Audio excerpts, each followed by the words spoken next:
கர்த்தராகிய இயேசு கிறிஸ்துவின் இனிய நாமத்தில் உங்கள் ஒவ்வொருவருக்கும் கிங் ஆஃப் குளோரி சபையின் அன்பின் வாழ்த்துக்கள்.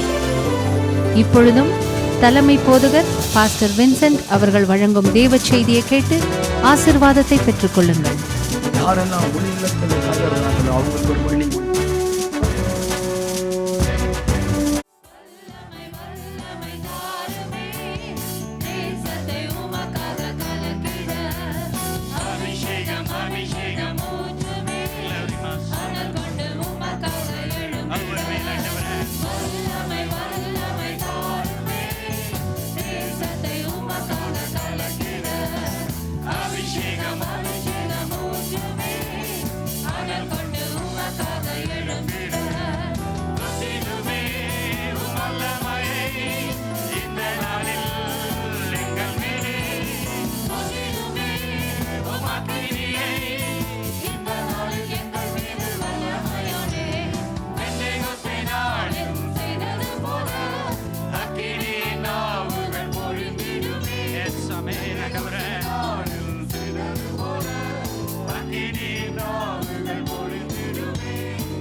ஒவ்வொருவரோடு நீர் பேசும் இயேசுவின் நாமத்தில் பிதாவே, ஆமென். இன்னைக்கு ஆண்டவருடைய குருத்தோலை ஞாயிறு.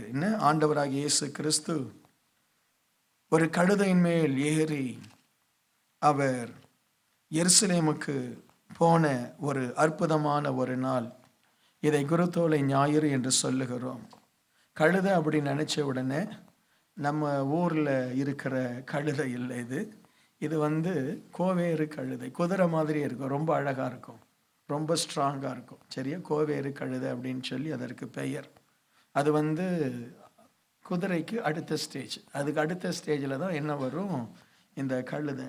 நாம் அந்த இவங்க நம்முடைய வண்ணார் என்ன சொல்லுவீங்க, டோபிஸை அவங்க யூஸ் பண்ணுற கழுதை நினைக்காதீங்க.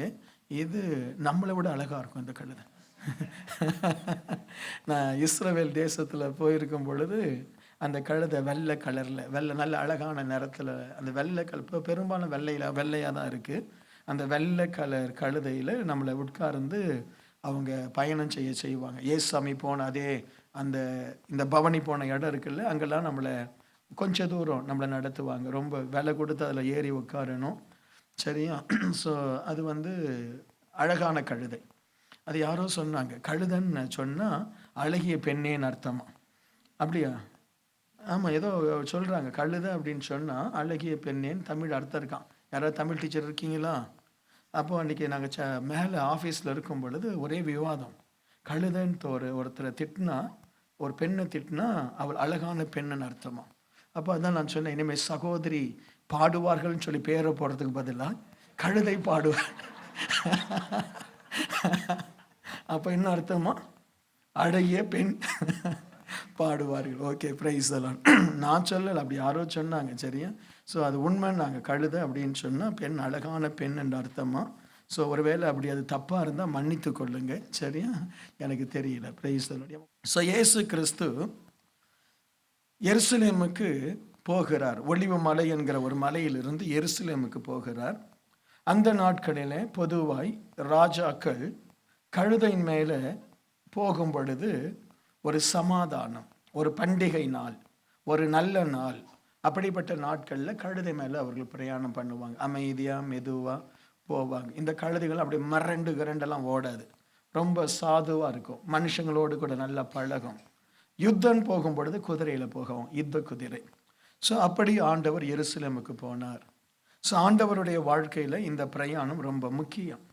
ஸோ இந்த 21வது அதிகாரத்துக்கு வருவதற்கு முன்பாய் இந்த இரவு நான் உங்களோடு கூட இயேசுவின் வாழ்க்கையில் என் இருதயத்தை கவர்ந்த சில சம்பவங்களை உங்களோடு கூட நான் பேசி அதற்கு பிறகு 21வது அதிகாரத்துக்கு வரலாம்னு நினைக்கிறேன். இயேசுவின் வாழ்க்கையில் நடந்த மிக முக்கியமான சம்பவங்கள். இல்லாவிட்டால் இயேசு கிறிஸ்துவினிடத்தில் எவ்வளவோ காரியங்களை கற்றுக்கொள்கிறோம்.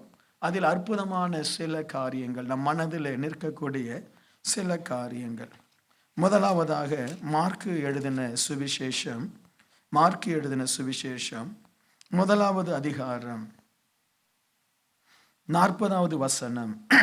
அப்பொழுது குஷ்டரோகி ஒருவன் அவரிடத்தில் வந்து அவருக்கு முன்பாக முழங்கால் படியிட்டு, உமக்கு சித்தமானால் என்னை சுத்தமாக்க உம்மால் ஆகும் என்று வேண்டிக் கொண்டான். இயேசு பிரசங்கம் பண்ணி கொண்டிருக்கிறார்.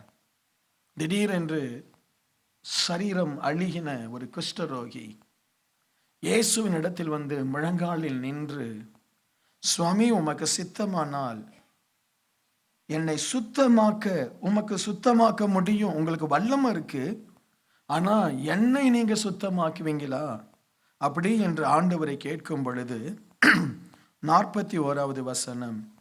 இயேசு மனதுருகி கையை நீட்டி அவனை தொட்டு, எனக்கு சித்தம் உண்டு, சுத்தமாகு என்று சொன்னார்.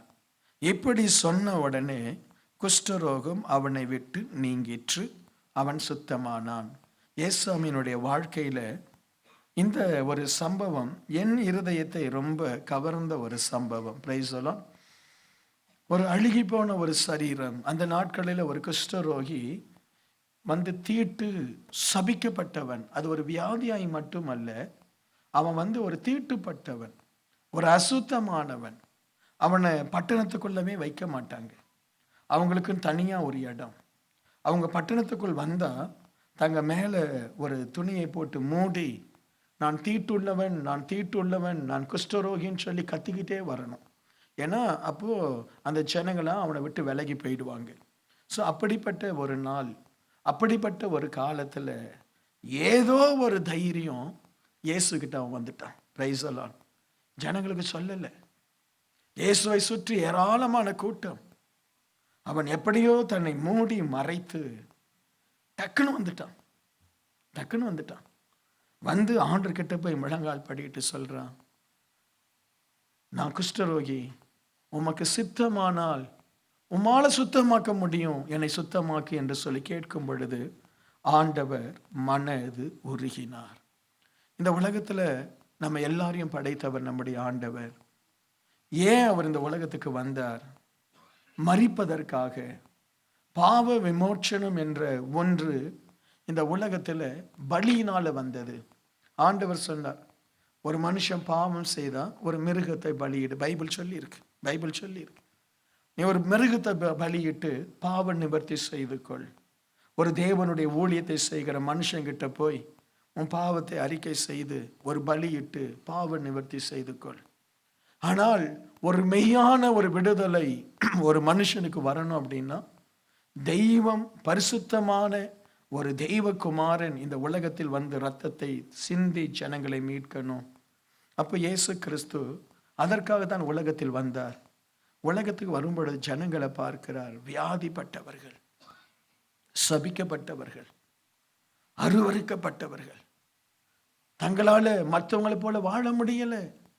யார் செய்த பாவமோ தெரியல, நாம சில சாபத்துல போயிடுறோம். நாம ஒன்னும் அறியாம இருக்கலாம். நம்ம அப்பா அம்மா செய்யற சாபம், பாவம்.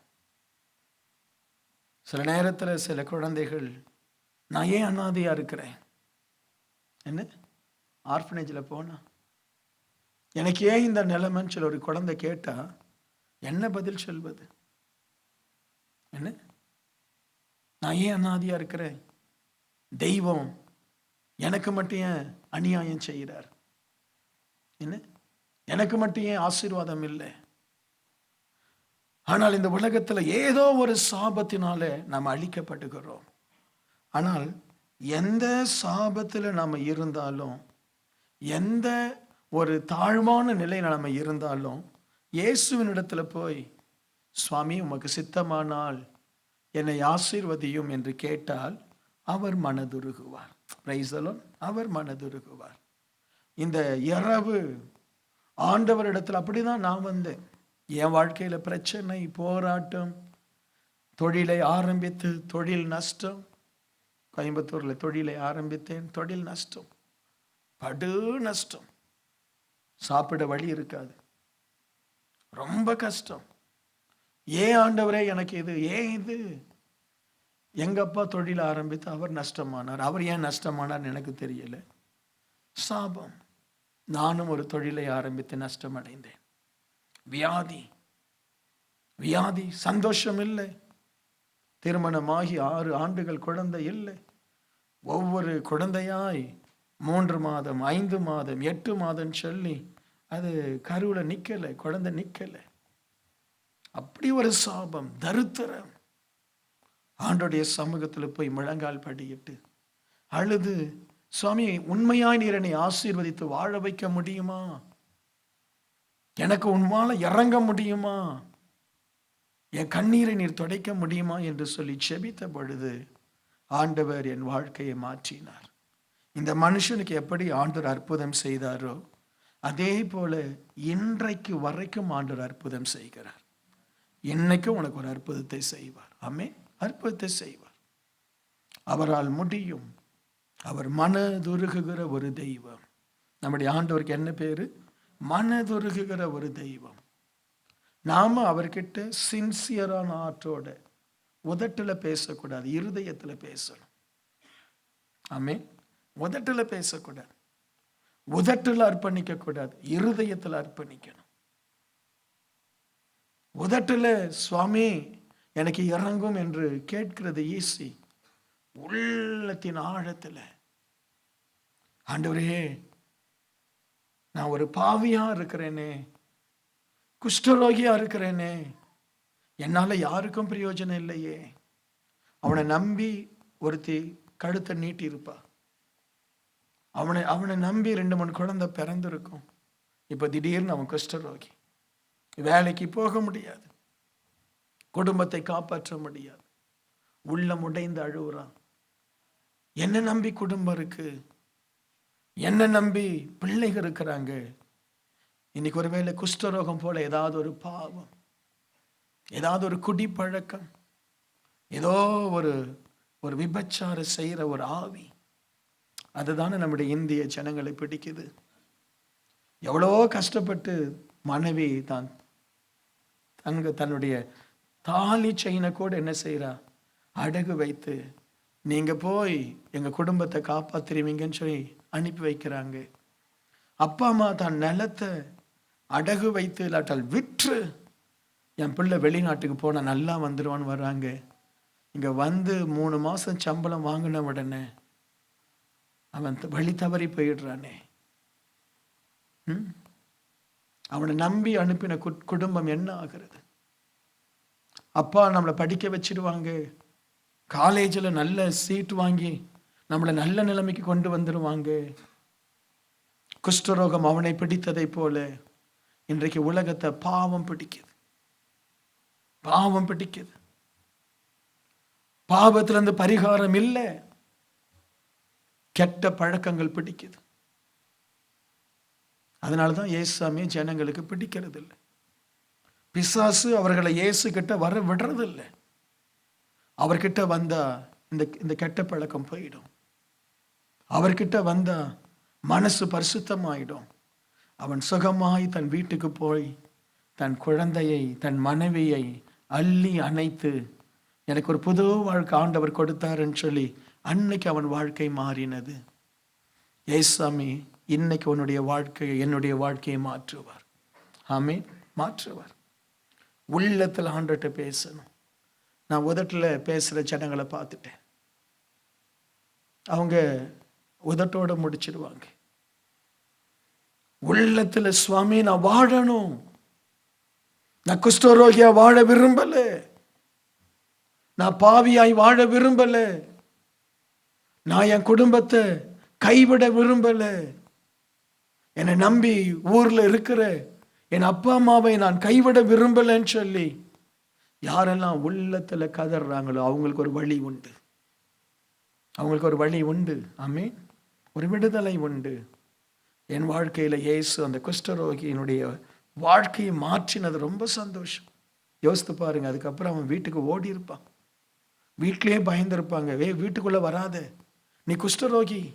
அவன் சொல்லுவான், இல்லை, இயேசுவை சந்தித்தேன், இயேசுவை சந்தித்தேன், அவர் என்னை தொட்டார். ஒருவேளை அப்பா அம்மா அவனை தொட விரும்பாம இருக்கலாம், மனைவி பிள்ளைகள் அவனை தொட விரும்பாம இருக்கலாம். அவன் சொல்றான், இயேசு என்னை தொட்டார்.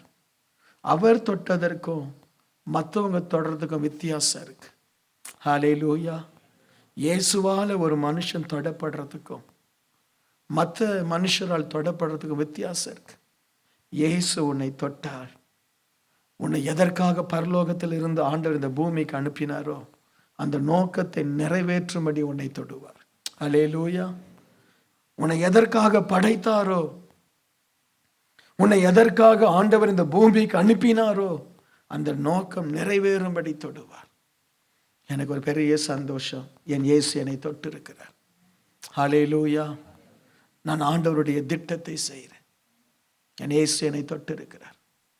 இன்றைக்கு மனுஷர்கள் நம்மை தொடுவாங்க, மனுஷங்க நம்மளை தொட்டு குடிக்க கூட்டு போயிடுவாங்க, மனுஷங்க நம்மளை தொட்டு சீட்டு ஆடுவதற்கு கூட்டு போயிடுவாங்க, மனுஷர் நம்மை தொட்டு நம்ம பாக்கெட்டில் இருக்கிற பணத்தை எடுத்துடுவாங்க, மனுஷர் நம்மை தொட்டு தவறான வழியை நமக்கு காமிச்சிடுவாங்க.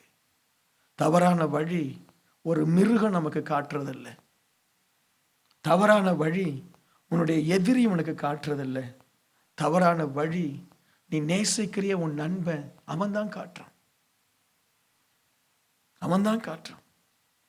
யாரை நண்பனா வச்சிருக்கியோ அவன்தான் தான் பாக்கெட்டில் இருக்கிற சிகரெட்டை எடுத்து உனக்கு கொடுக்குறான். யாரை நண்பனா வச்சிருக்கிறியோ அவன்தான் தான் காசு போட்டு பியர் பாட்டிலை வாங்கி உனக்கு கொடுத்து உன்னை தவறான பாதையில் கொண்டு போயிடுறான். இயேசு கிறிஸ்து உன்னை தொட்டால் உன்னை அற்புதமான பாதையில் கொண்டு போவார். ஹல்லேலூயா. அற்புதமான பாதையில் கொண்டு போவார். அந்த குஷ்டரோகி ஆண்டவர் தொட்டார். அவன் வாழ்க்கையே மாத்திட்டார், வாழ்க்கையை மாத்திட்டார். எதனால் அவனுக்கு அந்த குஷ்டரோகம் வந்துச்சோ தெரியல, என்ன பாவம் செய்தானோ, என்ன அநியாயம் பண்ணானோ, ஆனால் அன்று ஆண்டவனுடைய வாழ்க்கையை மாற்றினார். இயேசுவினுடைய புகழை சொல்கிறவனாய் அவன் மாறினான். ஆமென். இன்னைக்கு ஆண்டவர் நம்மை தொடணும். சபையில் இருக்கலாம், ஆண்டவர் தொடாமல் இருக்கலாம். அதுதான் பெரிய ஒரு பிரச்சனை. You may be in the church, உனக்கு வசனம் எல்லாம் தெரியும், பாஸ்டரை விட உனக்கு வசனம் நல்லா தெரியும். என்ன தெரியணும், தப்பு இல்லை, தெரியலாம். இயேசு உன்னை தொட்டு இருக்கிறாரா? உண்மையா இயேசு உன்னை தொட்டு இருக்கிறாரா? இன்னைக்கு சபையில ஏன் தெரியுமா ஜனங்க ஆசீர்வதிக்கப்படல? இயேசு தொடல. இயேசு தொடும்படி அவரிடத்துல போய் தாழ்த்தி என்னை தொடுங்க. இயேசு உன்னை தொட்டு இருந்தா நீ இயேசுவை போல மாறி இருப்ப. நீ எதுக்கு வேலை இடத்துல உன் ஃப்ரெண்டு ஷர்ட்டையை பிடிச்சி சண்டை போட்ட? இயேசு உன்னை தொடல. நீ எதுக்கு குடும்பத்தில் அண்ணன் தம்பி கிட்ட சண்டை போட்டு ஒருத்தரை ஒருத்தர் விரோதித்து சபையில சண்டை போட்டு சபையில நீ ஏன் குழப்பத்தை கொண்டு வர? இயேசு உன்னை தொடல. இயேசு உன்னை தொட்டு இருந்தா நீ நல்லவனால இருப்ப. உன்னால யாருக்குமே உபத்திரம் வராது, உன்னை மற்றவங்க உபத்திரப்படுத்துவாங்க. இயேசு உன்னை தொட்டு இருந்தா உன் சரீரம் எப்படி சுத்தமாச்சு அது போல நீ இயேசுவை போல மாறி இருப்ப. இன்னைக்கு எத்தனை கிறிஸ்தவர்கள் இயேசுவை போல இருக்கிறாங்க? எத்தனை கிறிஸ்தவர்கள் இயேசுவை போல இருக்கிறாங்க? இந்த சிலுவை பாடு நாட்களில் வந்திருக்கிறோம். எத்தனை பேர் இயேசுவால் உண்மையாய் தொடப்பட்டிருக்கிறோம்? இயேசு உன் சத்துருக்களை சிநேகின்னு சொன்னார். நாம நேசிக்கிறவனுக்கே துரோகம் செய்யறோம். இயேசு சொன்னார் உன் சத்துருக்களை சிநேகி. நம்ம அண்ணன் தம்பிக்கே துரோகம் செய்யறோம், அம்மாவையே கவனிக்கிறது இல்லை. ஆமென். எத்தனை பேர் அம்மாவுக்கு ஃபோன் பண்ணி பேசியிருக்கீங்க? எத்தனை பேர் அம்மாவுக்கு ஒரு $50 அனுப்பியிருக்கீங்க? ஆமென். ஹல்லேலூயா. என்ன இன்றைக்கு ஆண்டவர் தொடணும். ஆண்டவர் தொடணும். ஆண்டவர் தொட்டவங்க அத்தனை பேர் ஆண்டவரை போல மாறுவாங்க.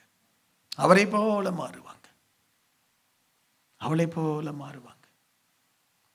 ஆவியானவர் உங்களுக்கு சொல்றாரு, குஷ்டரோகி ஒரே நிமிஷத்துல சுத்தமாயிட்டான்.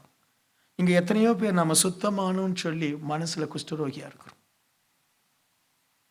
வெளியில சுத்தமானோன்னு சொல்றோம். வெளியில கையில பைபிள், மனசுல யாரா இருக்கிறோம்? யாரா இருக்கிறோம்? குஷ்டரோகியா இருக்கும். இருதயத்தை தொட்ட பகுதி அது. அடிக்கடி அந்த வார்த்தையை சொல்லி ஜெபம் பண்ணியிருக்கிறோம். சுவாமி உமக்கு சித்தமானால் என்னை சுத்தமாக்கும். உண்மையா ஆண்டவர் சுத்தமாக்கணும்னு நினைச்சா இன்னைக்கு உன் குட்டி பழக்கம் உன்னை விட்டு போயிடும். இன்னைக்கு பீடி கஞ்சா உன்னை விட்டு போயிடும். இன்னைக்கு ஒரு எரிச்சலின் ஆவி, என்ன கோபம், ஒரே கோபம், ஒரே பொறாமை, பொய் பொய் பொய் பொய், என்ன அதெல்லாம் போயிடும். இன்னைக்கு எத்தனை பேர் ஆவியை பெற்றவங்க? பொய் சொல்ல உன்னுடைய உதடு நடுங்கலையா? பொய் பேச உன்னுடைய நாவு நடுங்கலையா? இயேசு தொட்டால் ஒரு தெய்வ பயம் இருக்கும் மனசுல. ஆமென். ஒரு தெய்வ பயம், ஒரு தெய்வ பயம் இருக்கும். ஆண்டவர் ஒரு குஷ்டரோகி, அழுகி போன சரீரம் உள்ள ஒரு மனுஷனை தொட்டார். இன்னைக்கு நல்லா இருக்கிற நம்ம ஏன் அவர் தொட மாட்டார்? ஆமென். நிச்சயம் தொடுவார். ஹல்லேலூயா. இயேசு தொடணும். அடுத்து என் உள்ளத்தை தொட்ட ஒரு பகுதி இயேசுவினுடைய வாழ்க்கையில் அவர் செய்தது. லூக்கா 7வது அதிகாரம் 36வது வசனம் 37. பரிசேயன் ஒருவன் தன்னுடனே போஜனம் பண்ண வேண்டும் என்று அவரை வேண்டிக் கொண்டான். அவர் அந்த பரிசேயனுடைய வீட்டிலே பிரவேசித்து பந்தி இருந்தார். அப்பொழுது அந்த ஊரிலே பாவியாகிய ஒரு ஸ்திரீ அவர் பரிசேயன் வீட்டில் பந்தி இருக்கிறதை அறிந்து பரணியிலே பரிமள தைலம் கொண்டு வந்து அவருடைய பாதங்கள் அருகே பின்னாக நின்று அழுது கொண்டு அவருடைய பாதங்களை தன் கண்ணீரால் நனைத்து தன் தலைமயிரினால் துடைத்து அவருடைய பாதங்களை முத்தம் செய்து பரிமள தைலத்தை பூசினாள். அவரை அழைத்த பரிசேயன் அதை கண்டபொழுது, இவர் தீர்க்கதரிசியாய் இருந்தால் தம்மை தொடுகிற ஸ்திரீ இன்னார் என்று இப்படிப்பட்டவள் என்றும் அறிந்திருப்பார். இவளோ பாவியாய் இருக்கிறாளே என்று தனக்குள்ளே சொல்லி கொண்டான். இயேசு அவனை நோக்கி, சீமோனே, நான் உனக்கு ஒரு காரியம் சொல்ல வேண்டும் என்றார். அதற்கு அவன், போதகரே சொல்லும். அப்பொழுது அவர், ஒருவனிடத்தில் 2 பேர் கடன் பட்டிருந்தார்கள். ஒருவன் 5 வெள்ளிக்காசு, மற்றவன் 50 வெள்ளிக்காசு கொடுக்க வேண்டியிருந்தது. கொடுக்க அவர்களுக்கு நிர்வாகம் இல்லாத பொழுது இருவருக்கும் கடனை மன்னித்து விட்டான். இப்படி இருக்க அவர்களில் எவன் அவனிடத்தில் அன்பாய் இருப்பான் என்று சொல் என்றார். சீமோன் பிரதித்திரமாக, எவனுக்கு அதிகம் மன்னித்து விட்டானோ அவனே அதிக அன்பாய் இருப்பான் என்று நினைக்கிறேன் என்றான். அதற்கு அவர், இயேசு கிறிஸ்து, நீ சரியாய் நிதானித்தாய் என்று சொல்லி அந்த ஸ்திரீனிடமாய் திரும்பி சீமோனை நோக்கி, இந்த ஸ்திரீயை பார்க்கிறாயே, நான் உன் வீட்டில் பிரவேசித்தேன், நீ என் கால்களுக்கு தண்ணீர் தரவில்லை. இவளோ கண்ணீரினால் என் கால்களை நனைத்து தன் தலைமயிரினால் அவைகளை துடைத்தாள். நீ என்னை முத்தம் செய்யவில்லை. இவளோ நான் உட்பிரவேசித்தது முதல் என் பாதங்களை ஓயாமல் முத்தம் செய்தாய். நீ என் தலையில் எண்ணெய் பூசவில்லை. இவளோ என் பாதங்களில் பரிமள தைலம் பூசினாள். ஆதலால் நான் உனக்கு சொல்லுகிறேன், இவள் செய்த அநேக பாவங்கள் மன்னிக்கப்பட்டது. இவள் மிகவும் அன்பு கூர்ந்தாளே. எவனுக்கு கொஞ்சம் மன்னிக்கப்படுகிறதோ அவன் கொஞ்சம் அன்பு கூறுவான் என்று சொல்லி அவளை நோக்கி, உன் பாவங்கள் உனக்கு மன்னிக்கப்பட்டது. ஆமென். நமக்கு தெரிஞ்ச ஒரு பகுதி. ஒரு பரிசேயன் என்கிறவர்கள் யூத ஜனத்தில் ஹையர் கிளாஸ், ஒரு பெரிய ஒரு உயர்ந்த ஜாதி. அப்படிப்பட்டவன் வீட்டிலே இயேசு கிறிஸ்துவுக்கு விருந்து. ஆண்டவர் அந்த விருந்தில் போய் உட்கார்ந்து சாப்பிடும் பொழுது அந்த ஊரில் ஒரு பாவியான ஒரு ஸ்திரீ, பாவி, என்ன பாவம் செய்தாலோ தெரியல. அந்த ஊர் ஜனங்கள்லாம் சொல்லுவாங்க, இவ கெட்டவ, இவ அடங்காதவ, இவ ஒரு அசுத்தமானவ, இவன் நல்லவ இல்லை. அந்த பாவிக்கு இயேசுவை பார்க்கணும்னு ஆசை. இயேசுவினிடத்தில் ஓடி வருகிறாள்.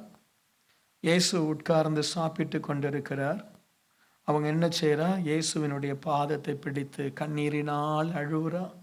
அழுது அந்த பாதத்தை தன் தலைமுடியினாலே துடைக்கிறா. அவள் வைத்திருந்த ஒரு விலையேற பெற்ற ஒரு தைலம், ஒரு வாசனை திரவியம், அதை அந்த காலில் ஊற்றி ஆண்டவருடைய காலை முத்தம் செய்கிறா. யாரும் செய்ய மாட்டாங்க. யாரும் செய்தால் நாம் விட மாட்டோம். ஏசாமி இங்கே வந்திருந்தா சகோதரிகள் அப்படி செய்வாங்களோ எனக்கு தெரியலை. ஆனால் இவ செய்தா. ஏனென்றால் இயேசு மனித ரூபத்தில் உலாவின தெய்வம். அவர் யாருக்கு தன்னை வெளிப்படுத்தணும்னு நினைக்கிறாரோ அவங்களுக்கு அவரை கண்டுபிடிச்சிடுவாங்க. அவர் இயேசு, அவர் தெய்வன்றது கண்டுபிடிச்சிடுவாங்க. இயேசுவை கூப்பிட்டான், இயேசுவுக்கு சாப்பாடு கொடுத்தான். அவனுக்கு அவர் யாருன்னு தெரியல. அவன் நினைச்சான் அவர் ஒரு பைபிள் பிரசங்கியார்னு நினைச்சான். ஆனா அவன் படிச்சிருந்தான், பைபிள் படிச்சிருந்தான். பைபிள் அழகா சொல்லப்பட்டிருக்கிறது, இயேசு கிறிஸ்து என்கிற ஒருவர் ஒரு கன்னியின் வயிற்றில் பிறப்பார். அவருக்கு இம்மானுவேல் என்று பெயரிடுங்கள். இம்மானுவேல் என்றால் தேவன் நம்மோடு இருக்கிறார். அவர் சிலுவையிலே மரிப்பார். அவர் ஜனங்களுக்காக பாவத்தை சுமந்து அவர் ஒரு ஆட்டுக்குட்டியை போல மரிப்பார். பைபிள்ல எழுதியிருக்கு. அதெல்லாம் படிச்சான் இவன். அதெல்லாம் படிச்சான். மேசியா வருவாருன்னு தெரியும், இயேசு வருவாருன்னு தெரியும். ஆனா இயேசுவை தெரியல.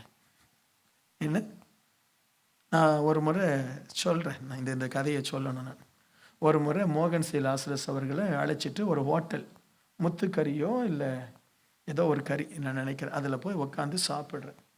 அங்கே ஒரு சர்விங் பண்ணுற ஒரு பிரதர், அவர் மோகன் சிலாசரை பார்த்து கையெடுத்து கும்பிட்டு, பிரதர் நீங்கள் எங்கள் ஹோட்டலுக்கு வந்ததுக்கு ரொம்ப சந்தோஷம், நான் தான் பே பண்ணுவேனார். என்கிட்டையும் பார்த்து சொன்னால் நான் தான் பே பண்ணுவேனார். சரி, அதுக்கப்புறம் எனக்கு சந்தோஷம், பில்லு வேற ஒருத்தர் பே பண்ணுறாரு. சரியா, ஸோ சாப்பிட்டோம். நான் பிரதர் சாப்பிட்டுட்டு இருந்தோம், மோகன் சிலாசஸ் பிரதர் நானும் சாப்பிட்டுட்டு இருந்தோம். அப்போது எனக்கு ஒரு சின்ன ஆசை, இவ்வளோ அழகாக கவனிக்கிறாரு இந்த மனுஷன், இவர் எந்த சர்ச்சுக்கு போகிறாரு அப்படின்னு சொல்லி அவரை பார்த்து கேட்டேன், பிரதர் எந்த சர்ச்சுக்கு போகிறீங்க? அவர் சொன்னார், கிங் ஆஃப் க்ளோரிக்கு போகிறேன்னாரு. அடேங்கப்பா, சரி சரி, நம்ம சர்ச்சு. அடுத்த ஒரு கேள்வி நான் கேட்கணும் அவர்கிட்ட, பாஸ்டரை தெரியுமான்னு கேட்டேன். தெரியும்ன்றாரு. அதுக்கப்புறம் இன்னொரு கேள்வியும் கேட்டேன், என்ன தெரியுமான்னு கேட்டேன். தெரியல பிரதர்ன்னார்.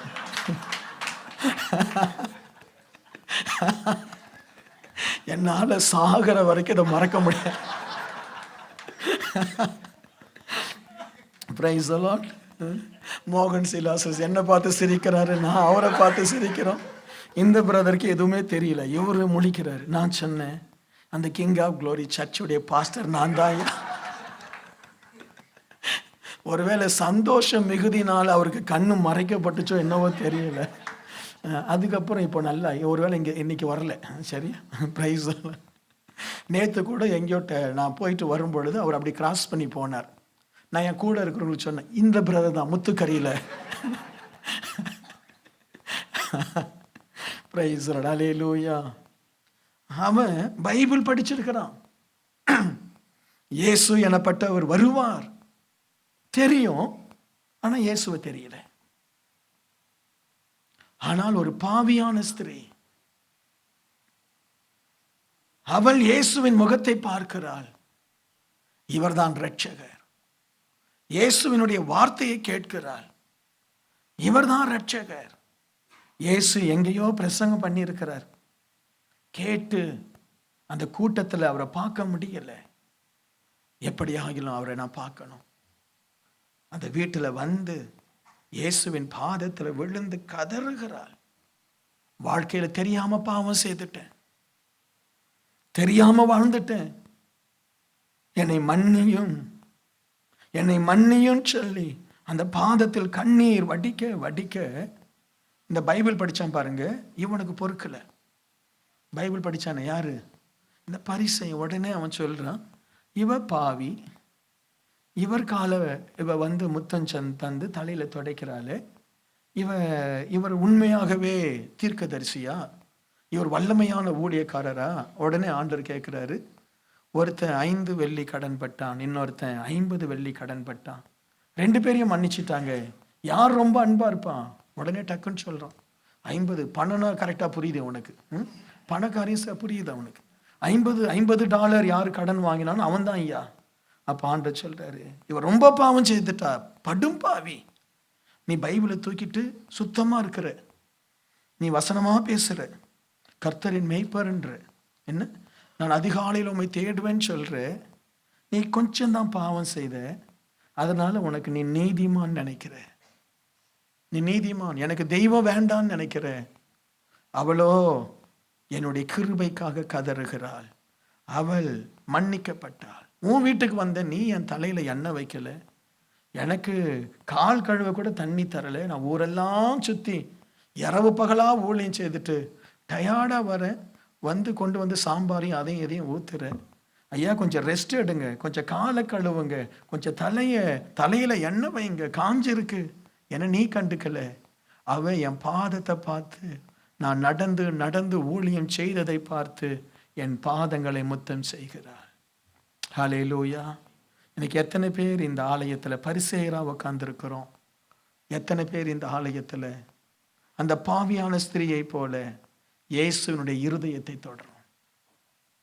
உங்க ஜெப வேளையில எத்தனை பேர் நாம அந்நிய பாஷையிலே குதிக்கிறோம்? என்ன அந்நிய பாஷையிலே குதிக்கிறோம், ஒரே வசனம். எத்தனை பேர் அவருடைய பாதத்தை தொட்டு இருக்கிறோம்? எத்தனை பேர் அவருடைய பாதத்தில், சுவாமி வாழ முடியாத என்ன வாழ வச்சிங்களே, பாவத்தில் இருந்தேனே, சாபத்தில் இருந்தேனே, இந்த தேசத்துல கொண்டு வந்து சம்பாதித்து கடனை அடைக்க வைத்தீங்களே. எத்தனை பேர் இயேசுவினுடைய இருதயத்தை நாம தொடுறோம்? லெட்டல் இயேசுசாமி சபையிலே இருப்போம், பரிசேயனா உட்கார்ந்துட்டு இருப்போம். பாஸ்டர் சொல்றது தப்பு, இந்த வசனத்தை அவர் சரியா சொல்லல, அவர் அப்படி நடந்துட்டார், அந்த பிரதர் தப்பு, அவர் இப்படி போட்டுட்டார், சபையில கோட்டு போட்டு பிரசங்கம் பண்றது தப்பு, எனக்கு ஜிப்பா பிடிக்கல அதனால ஜிப்பா போடலை, அவ்வளோதான். சரி, ஜிப்பா பிடிச்சிருந்தா ஜிப்பா போட்டிருப்பேன், பிரைஸ் எல்லாம். சரியா, எனக்கு மீசை வைக்க பிடிக்கும் அதனால மீசை வச்சிருக்கேன், மீசை வைக்க பிடிக்கலன்னா மீசையை எடுத்திருப்பேன், அவ்வளோதான். ஏன்னா நான் படித்து முடித்து வந்த உடனே இந்த ஸ்டைலில் நான் வளர்ந்துட்டேன். சரியா, ஸோ ஒரு நாள் நேரம் வரும்பொழுது கழட்டி வச்சிடுறேன், நீ வேணால் எடுத்துகிட்டு போயிடு, ப்ரைஸ் எல்லாம். சரி, ப்ரைஸ் எல்லாம். ஸோ இது முக்கியம் இல்லை, அவுட்லுக் முக்கியம் இல்லை, இன்னர். ஹலோ, இன்னர் முக்கியம். ஆண்டவர் நம்முடைய உள்ளத்தை பார்க்கிறாரு. உனக்கு எவ்வளவு வசனம் தெரியும் முக்கியம் இல்லை, கொஞ்சம் வசனம் தெரிஞ்சாலே போதும். கொஞ்சம் வசனம். எனக்கு சிலருக்கு தெரியும், பைபிளே வாசிக்க தெரியாது, பிரசங்கம் பண்ற கேட்கிற சத்தத்தோட முடிஞ்சு போச்சு அவங்களுக்கு. பைபிள் வாசிக்க தெரியாது, படிக்கல, ஆனா அப்பான்னு அழுவுறாங்க. ஏசாமி அவங்க கூட இருக்கிறார், அவங்க கை வச்சு ஜெபிச்சா ஹீலிங் நடக்குது. நீ எசேக்கியேல் படிக்கிற, பக்கத்துல கம்ப்யூட்டரை திறந்து எசேக்கியேல் புஸ்தகத்துக்கு அர்த்தம்லாம் பேசுற, பரிசேயனா தானே இருக்கிற. ஏசாமியுடைய இருதயத்தை நீ தொடலையே, இருதயத்தை தொடலையே. இன்னைக்கு எத்தனை பேர் நம்ம ஆண்டவருடைய இருதயத்தை தொட்டிருக்கிறோம்? சுவாமி காலை தர்றாரு அந்த மகளுக்கு, நீ நான் பெத்த மகம்மா, நான் தான் உன்னை அனுப்பினேன் இந்த பூமிக்கு, ஒரு தப்பான வாழ்க்கை வாழ்ந்துட்ட, நான் உனக்காக தான் வந்தேன், நீ பிறந்து நீ எந்த பூமியில் எந்த பகுதியில் வளர்றியோ அதே பகுதிக்கு உனக்காக தான் இந்த பரிசேயன் வீட்டில் சாப்பிட்றதுக்கே நான் ஒத்துக்கிட்டேன். இந்த பாவியை பார்க்க நான் வரல. நீதிமான் மாதிரி உட்கார்ந்து இருக்கிறானே, இந்த பாவியை பார்க்க நான் வரல. உன்னை தேடி, உனக்கு இந்த பரிசேயன் வீடு தெரியும், அந்த வீட்டு பக்கத்தில் நீ இருக்கிற, என்னை தேடி நீ வருவேன்னு சொல்லி தான் நான் இந்த சாப்பாட்டுக்கே வந்தேன். நீ வந்துட்ட, என் காலில் அழுதுட்ட, நீ ஆசீர்வதிக்கப்படணும், உனக்காக நான் வந்தேன். ஹல்லேலூயா. பரிசேயன் நினைச்சான் பெரிய பிரசங்கியார், இயேசு ராஜா முதல் எல்லாரும் இயேசு இயேசுன்னு பேசுறாங்க, எல்லா தேசத்திலும் பேசுறாங்க. அவர் என் வீட்டுக்கு வந்துட்டார்னு அவன் நினைக்கிறான். ஆண்டவர் சொல்றாரு, இன்னும் உனக்காக நான் வரல. நான் யாருக்காக வந்தேன்? அந்த பாவியான ஸ்திரீக்காக வந்தேன், உனக்காக நான் வரல. இன்னைக்கு இந்த ஆலயத்துக்கு இயேசு யாருக்காக வராரோ எனக்கு தெரியாது. எல்லாரும் பிரசங்கத்தை கேட்கலாம். யாருக்காக இயேசு வர்றார்? எனக்காக இயேசு வந்திருக்கிறாரா? ஏன் இருதயத்தை ஆண்டவர் தொடுறாரா? மகனே, நான் உன்னை நேசிக்கிறேனே, என் பாதத்துல நீ விழுந்து ஜெபிப்பாயான்னு சொல்லி என்ன அவர் தொடுறாரா? ஹல்லேலூயா. அழைத்தவன் ஆசீர்வாதம் பெறல, வர வேண்டாம்னு நினைச்ச விருந்தாளி ஆண்டவரால் ஆசீர்வதிக்கப்படுறார். சில நேரத்தில் சபையில் நாம் இருப்போம், நாம் ஆசீர்வாதத்தை பெற மாட்டோம். தற்செயலாய் உள்ள நுழைவாங்க, அவங்கள ஆண்டவர் பிடிச்சிடுவார், அவங்கள பிடிச்சிடுவார். இந்த இரவு இயேசு நம்மை தேடி வந்திருக்கிறார்.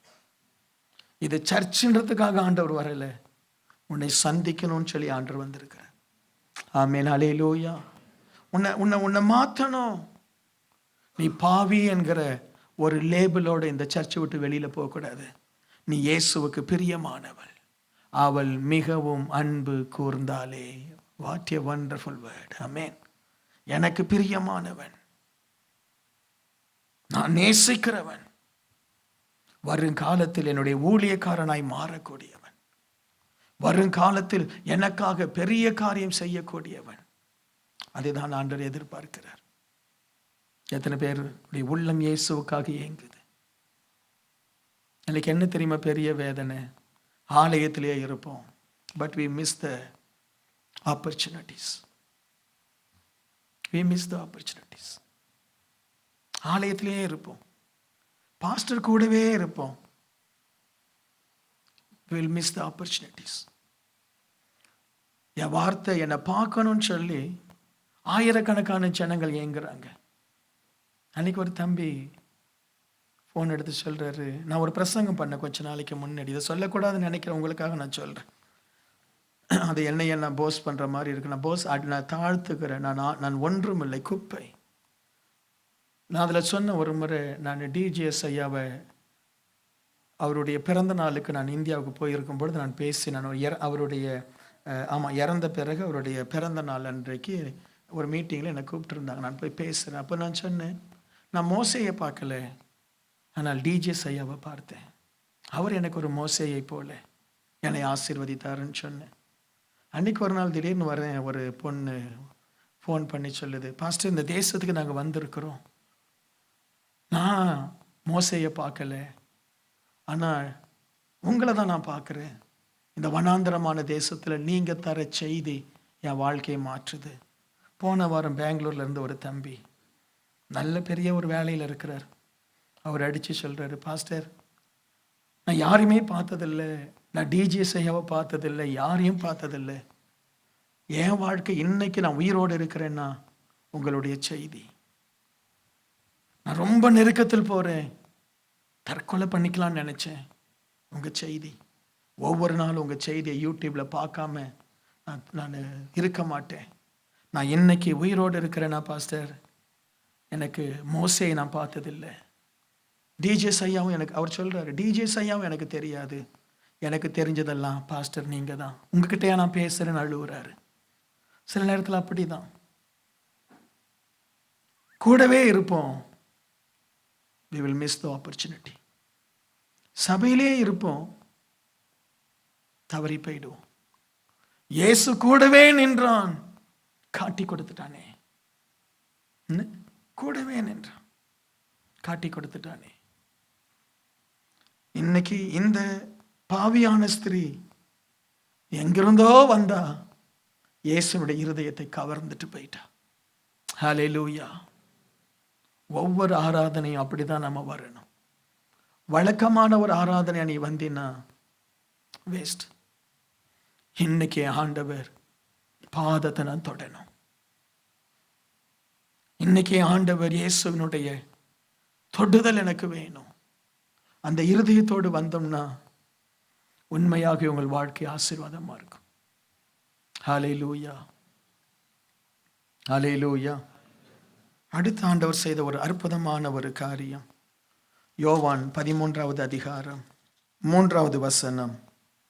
தம்முடைய கையில் பிதா எல்லாவற்றையும் ஒப்பு கொடுத்தார் என்பதையும், தாம் தேவனிடத்திலிருந்து வந்ததும் தேவனிடத்திற்கு போகிறதையும் இயேசு அறிந்து போஜனத்தை விட்டு எழுந்து வஸ்திரங்களை கழற்றி வைத்து ஒரு சீலையை எடுத்து அறையிலே கட்டிக்கொண்டு பின்பு பாத்திரத்தில் தண்ணீர் வார்த்து சீஷருடைய கால்களை கழுவவும் தாம் கட்டியிருந்த சீலையினால் துடைக்கவும் தொடங்கினார். ஹல்லேலூயா, ஹல்லேலூயா. Thank you Lord. 14வது வசனம். ஆண்டவரும் போதகருமாகிய நானே உங்கள் கால்களை கழுவினது உண்டானால் நீங்களும் ஒருவருடைய காலை ஒருவர் கழுவ கடவீர்கள். ஆண்டவர் குறிப்பிட்ட நேரம் வருது, இயேசுவுக்கு தெரியுது, அவர் தேவனோடு இருந்தவர், பிதாவானவர். பிதா மனுஷ ரூபம், தன் வார்த்தையை மனுஷனா இந்த பூமிக்கு அனுப்பினார். இயேசு கிறிஸ்து அப்படிதான் இந்த பூமிக்கு வந்தார். திரும்ப நான் பிதாவினிடத்துக்கு போகிறேன் தெரிஞ்ச உடனே ஆண்டவர் செய்த அற்புதமான காரியம், தண்ணீர் எடுத்து கால்களை கழுவுறார், தன் சீஷருடைய கால்களை கழுவுறார். ஏனென்றால் இயேசு கிறிஸ்து இந்த பூமிக்கு ஊழியம் செய்ய வந்தார். தெய்வமாய் இருந்தும் அவர் யாரையும் ஆள மாட்டார்.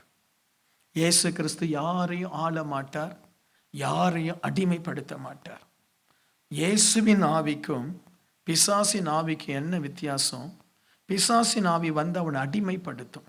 பிசாசின் ஆவி என்ன? குடிப்பழக்கம், உன்னை அடிமைப்படுத்தும். பிசாசின் ஆவி என்ன? சில அசுத்த ஆவிகள் உன்னை பிடித்தால் உன்னை அலக்களிக்கும், உன் மைண்டை கெடுக்கும், உன்னை பாதாளத்துக்கு எடுத்துட்டு போகும். ஆனால் இயேசு சுவாமி ஒருத்தரையும் அடிமைப்படுத்த மாட்டார். உனக்கு பிரியமானா இயேசுவை நீ பின்பற்றலாம். நீ கிறிஸ்துவனா இருக்கலாம், இயேசுவை பின்பற்றாமல் வாழலாம். நீ ஆண்டவர் அறியாத குடும்பத்தில் இருக்கலாம், இயேசுவை பின்பற்றலாம். ஆமென். இயேசு கிறிஸ்து நமக்கு தருவது அவரை பின்பற்றுகிற சுதந்திரம். அவர் உன் காலை கழுவுவார், உன்னை சுத்திகரிப்பார், உன்னை பரிசுத்தப்படுத்துவார். அவர்கிட்ட வந்து சுவாமி நான் பாவின்னு சொன்னீன்னா நான் உன்னை கழுவுறேன், அதுக்கு தான் நான் வந்தேன், நான் உன்னை சுத்திகரிக்கிறேன். அப்படிதான் நம்ம ஒவ்வொருத்தரையும் ஆண்டவர் மாற்றி இருக்கிறார். ஆண்டவரே நீங்க என்ன டச் பண்ணாதீங்கன்னு சொல்லுங்க, டச் பண்ணவே மாட்டார், டச் பண்ணவே மாட்டார். சுவாமி என்னை என் போக்கில் விட்டுடுங்க, உன் போக்கில் நீ போயிட்டே இருப்ப. இயேசுவை பின்பற்றுவது பின்பற்றாதது நாம எடுக்கிற முடிவு. ஆமென், நாம எடுக்கிற முடிவு. ஸ்டடி பண்ணுங்க. நான் சேலஞ்ச் பண்ணுவேன் இந்த உலகத்துக்கு, ஸ்டடி பண்ணுங்க. இந்த வேதத்தை எதுவோடு கூட வாங்கல ஸ்டடி பண்ணுங்க. இந்த வேதம் 100க்கு 100 சரித்திர புஸ்தகம். இந்த வேதத்தில் இருக்கிற ஒவ்வொரு சம்பவமும் சரித்திர பின்னணி உள்ளது. இயேசு ஒருவர் பிறந்தாரா? சரித்திரம் பிறந்தார். இயேசு ஒருவர் சிலுவையில் அறையப்பட்டாரா? சரித்திரம் சிலுவையில் அறையப்பட்டார். இயேசு ஒருவர் அடக்கம் பண்ணப்பட்டாரா? சரித்திரம் அடக்கம் பண்ணப்பட்டார். இயேசு 3ஆம் நாள் உயிரோடு எழுந்தாரா? சரித்திரம் அவர் 3ஆம் நாள் உயிரோடு எழுந்தார். ஆமென், சரித்திரம். யாரோ ஒருத்தன் சொன்னதல்ல, யாரோ ஒருத்தன் எழுதி வச்சதை இந்த வேதம் இல்லை. இந்த வேதம் பற்பல காலங்களில் பல பரிசுத்தவான்கள் எழுதின ஒரே சம்பவம். பலர் எழுதினது, இயேசுவோடு கூட இருந்தவர்கள் எழுதினது. இயேசு மரித்து போன பிறகு எழுதப்பட்டதல்ல. அவரோடு கூட வாழ்ந்த யோவான் எழுதுகிறார், அவரோடு கூட வாழ்ந்த மேத்யூ எழுதுகிறார், அவரோடு கூட அவருடைய ஊழியத்தை செய்த பேதுரு அவர்களோடு கூட வளர்ந்த மார்க்கு எழுதுகிறார். ஒரு பெரிய படிப்பாளி லூக்கா எழுதுகிறார். ரோம அரசாங்கத்திற்கு எழுதி அனுப்புகிறார். இப்படியெல்லாம் சம்பவங்கள் நடந்தது, இவை பொய் அல்ல, உண்மை அப்படின்னு சொல்லி ஒரு நடவடிக்கைகள் எழுதி அனுப்புறாங்க. இந்த வேதத்தை பொய்ன்னு இதுவரைக்கும் உலகத்துல எவனும் நிரூபிச்சதில்லை. ஹல்லேலூயா. யாராலும் நிரூபிக்க முடியாது. அவர் உன் காலை கழுவுவார். நீ விரும்பினால் கழுவுவார். நீ இயேசுவே என்னை கழுவும் என்று சொன்னால் அவர் கழுவுவார். அந்த தெய்வம்தான் இந்த மத்தேயு 21வது அதிகாரத்துல ஒரு நாள் எருசலேமுக்கு அவர் போகிறார். பவனி போகிறார். நேரம் ஆலயத்துக்கு போறார். போய் ஆலயத்தை சுத்திகரிக்கிறார். அதற்கு முன்பு அந்த 21வது அதிகாரத்தில் நீங்கள் வாசிக்கும் பொழுது, உங்களுக்கு எதிரே இருக்கிற கிராமத்துக்கு போங்கள், போனவுடனே அங்கே ஒரு கழுதையையும் அதனோடு ஒரு குட்டியையும் கட்டியிருக்க காண்பீர்கள். அவைகளை அவிழ்த்து என்னிடத்தில் கொண்டு வாருங்கள். ஒருவன் உங்களுக்கு ஏதாகிலும் சொன்னால் இவைகள் ஆண்டவருக்கு வேண்டும் என்று சொல்லுங்கள், உடனே அவைகளை அனுப்பி விடுவான் என்று சொல்லி அவர்களை அனுப்பினார். உன் ராஜா சாந்த குணமுள்ளவராய் கழுதையின் மேலும் கழுதை குட்டி ஆகிய மரியின் மேலும் ஏறி உங்களிடத்தில் வருகிறார் என்று சியோன் குமாரத்திக்கு சொல்லுங்கள். தீர்க்கதரிசினால் இயேசுவை குறித்து உரைக்கப்பட்டது எல்லாம் நடந்தது.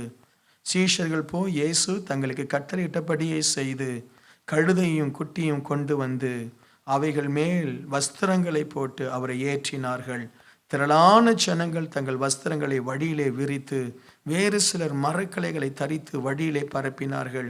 முன்னடப்பாரும் பின்னடப்பாரும் ஆகிய திரளான ஜனங்கள் தாவீதின் குமாரனுக்கு ஓசன்னா ஓசன்னா என்று பாடினார்கள். ஆமென். ஆண்டவர் எருசலேமுக்கு போறாரு. எருசலேமில் போய் ஆண்டவர் தேவாலயத்தில் போய் தன்னுடைய அந்த பவனியை முடிக்கிறார். Praise the Lord. அதிலே ஆண்டவருக்கு ஒரு கழுதை தேவைப்பட்டது. நிறைய பேர் இப்படி குருத்தோலையை எடுத்து ஆண்டவருக்கு முன்பாய் ஆண்டவரை ஆடி பாடி ஆண்டவரை வரவேற்றார்கள். இன்றைக்கும் ஆண்டவராகிய இயேசு கிறிஸ்து ஒரு கழுதையை எதிர்பார்க்கிறார். Praise the Lord. ஒரு கழுதை. இனி இயேசு கிறிஸ்து தானாய் வந்து இந்த உலகத்து ஜனங்களுக்கு நான் தான் தெய்வம் என்று காட்ட அவர் மறுத்துட்டார். அவர் சொன்னாரு, என் சுவிசேஷத்தை அறிவி. இந்த சுவிசேஷத்தை கேட்டு யார் ரட்சிக்கப்படுறானோ அவனை நான் ஆசீர்வதிப்பேன். Praise the Lord. இன்னைக்கு இந்த சுவிசேஷத்தை சுமக்கிற கழுதைகள் ஆண்டவருக்கு தேவை. அன்றைக்கு இயேசுவை சுமந்த ஒரு கழுதை, இன்றைக்கு இயேசுவின் சுவிசேஷத்தை சுமக்கிற ஒரு கழுதை தான் நான். இயேசுவாமி இந்த சுவிசேஷத்தை பிரசங்கிக்கும்படி என்னை அழைத்தார். நான் பிரசங்கிக்கிறேன். இனி வார்த்தையை சுமக்கணும், வசனத்தை சுமக்கணும். அதான் நம்முடைய சபையில் நம்ம ஆரம்பிக்க போகிறோம். இப்போ 30 நாள் ஆராதனை ஜெபம் ஆரம்பித்திருக்கிறோம். அடுத்து ஒன்று ஆரம்பிக்க போகிறோம், 30 நாள் சுவிசேஷம். நம்முடைய சபையில் 30 நாளும் சுவிசேஷம் சொல்லுகிற ஒரு குழுவை எழுப்ப போகிறோம். இப்போ சண்டே மட்டும் நம்ம செய்கிறோம். இந்த உலகம் பாவத்தில் இருக்கு. இந்த உலகத்துக்கு முடிவு சீக்கிரம். இயேசு வரப்போகிறார். பாவம் பெருகும், வியாதிகள் பெருகும், போராட்டங்கள் பெருகும், பஞ்சங்கள் வரும். அப்படிப்பட்ட ஒரு காலத்தில் தான் நாம் இருக்கிறோம். இப்போ கேன்சர் வியாதிகள் அதிகரிக்கும், என்ன அசுத்தமான வியாதிகள் எல்லாம் கிளம்பும். அப்படிப்பட்ட ஒரு காலத்தில் இருக்கிறோம். அந்த காலத்தில் நீங்களும் நானும் சுகமாக இருப்பதற்காக தான் 40 நாள் உபவாச ஜெபம். ஏன் இந்த உபவாச ஜெபம்? கேன்சர் வரக்கூடாது. ஒவ்வொரு நியூ இயரில் கதறி கதறி ஜெபிக்கிறோம். இந்த 40 நாள் ஜெபத்தில் ஜெபிக்கிறோம். சபையில் மரணம் வந்துடக்கூடாது, கேன்சர் வந்துடக்கூடாது, வியாதி வந்துடக்கூடாது, பிள்ளைகள் கெட்டு போயிடக்கூடாது. என்ன 40 நாள் ஏன் ஜெபம் பண்ணுறோம்? இந்த உலகமே சாபத்தில் இருக்கு. அதில் ஆசீர்வாதமான ஒரு இடம் உண்டானால் தேவனுடைய ஆலயம். அல்லேலூயா. தேவனுடைய ஆலயம். ஸோ அந்த தேவனுடைய ஆலயத்தில் நம்ம ஜெபிக்கிறோம் ஒரு பக்கம். இன்னொரு பக்கம் இந்த ஆலயம் எப்படி நோவா காலத்தின் பேழையோ அதை போல இது ஒரு பேழை. இதை போய் ஜனங்களை கொண்டு வரணும். அவங்களுக்கு தெரியலை. இயேசு யாருன்னு தெரியல. இயேசுனுடைய அன்பு என்னன்னு அவர்களுக்கு தெரியல. இயேசு அவர்களுக்கு செய்ய போகிற காரியம் தெரியல. இயேசு ஏன் சிலுவையில தொங்குகிறார்? இந்த உலகம் சிந்திக்கல, அரசியலை சிந்திக்குது. என்ன அரசியலுக்கு நேரத்தை ஒதுக்குகிறோம். இங்க உட்காந்துக்கிட்டு இந்தியா அரசியல், இந்தியாவில் இருக்கிற சினிமா, இந்தியாவில் இருக்கிற காரியத்துக்கு நாம நேரத்தை ஒதுக்குவோம். ஏன் அவர் சிலுவையில தொங்கினார்? யோசிக்கிறாங்களா? யோசிக்கிறாங்களா? எப்போ ஒரு தியாகம் நடைபெறுகிறதோ அந்த தியாகத்தை நாம சரியாய் பயன்படுத்தி கொள்ளலைன்னா அதற்கு பிறகு ஒரு நியாய தீர்ப்பு வெளிப்படும். அப்பா அழுகுறாரு, ஏன் இப்படி நடந்துக்கிற, ஏன் இப்படி நடந்துக்கிற, கதறாரு, அழுகுறாரு, கெஞ்சுறாரு. பார்க்கிறாரு, நீ மனம் திரும்பவே இல்லை. உடனே அப்பா என்ன செய்யறாரு? கோபப்பட்டு எழும்புறார். நீ ஒழுங்கா இரு, இல்லாட்டா நடக்கிறதே வேற, ஒரு நியாயம். என்ன அதே போலதான் தெய்வமும். இது கிருபையின் காலம். இந்த குட் ஃப்ரைடே நம்ம அழுவது ஜனங்க தொடப்படணும், நம்ம இந்திய ஜனங்க தொடப்படணும்.